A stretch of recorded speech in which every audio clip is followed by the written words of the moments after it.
औज़ुबिल्लाहिमिनश्शैतानिर्रजीम बिस्मिल्लाहिर्रहमानिर्रहीम। अस्सलाम वालेकुम वरहमतुल्लाहि वबरकातुहू। मेरा आज का वजीफ़ा उन बेटे बेटियों के लिए है जो अच्छे रिश्तों के मुंतज़िर हैं।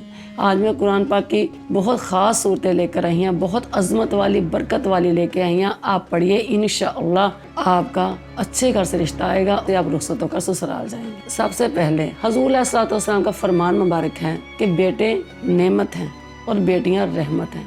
क़यामत के रोज़ नेमत का हिसाब लिया जाएगा और रहमत का हिसाब नहीं लिया जाएगा। हुज़ूर अलैहिस्सलातु वस्सलाम से सहाबा इकराम अर्ज़ करते हैं, हुज़ूर हमें बता दीजिए कि क़यामत कब आएगी। आपने फरमाया कि अल्लाह बेहतर जानता है। फिर अर्ज़ करते हैं कि हुज़ूर हमें बता दीजिए क़यामत कब आएगी। हुज़ूर अलैहिस्सलातु वस्सलाम फरमाते हैं, जिन बेटियों को अल्लाह ने रहमत बनाकर भेजा हो।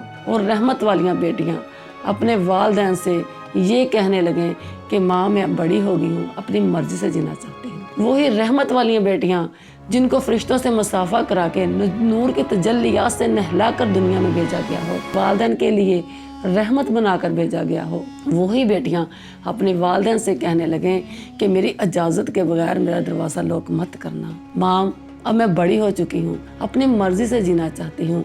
और वालिदैन की आवाज़ नीची हो जाए और बच्चों की आवाज़ ऊंची हो जाए तो समझो उस दिन क़यामत आ जाएगी। वालिदैन की दुआ लीजिए, वालिदैन के आंसू आपके दुख से ना गिरे वरना अल्लाह आपको जन्नत से गिरा देगा।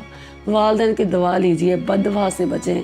दुआ एक ऐसी तेज़ रफ्तार चीज़ है जो दिल से ज़बान तक आने से पहले खुदा तक पहुँच जाती है। मेरा आज का वज़ाइफ नमाज फ़जर के बाद अव्वल आखिर दुरूद इब्राहीम के साथ हस्बे मंशा सूरह वद्दुहा 41 मरतबा और 41 मरतबा सूरह कौसर नमाज फ़जर के बाद कभी पढ़ना मत भूलिए। इंशाअल्लाह इसी सूरत मुबारक के सदके आपके नसीब खुल जाएंगे और इज़्ज़त वाले घर से रिश्ता आएगा और इज़्ज़त से आप ससुराल जाएंगी।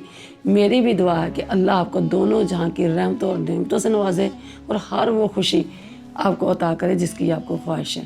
आमीन।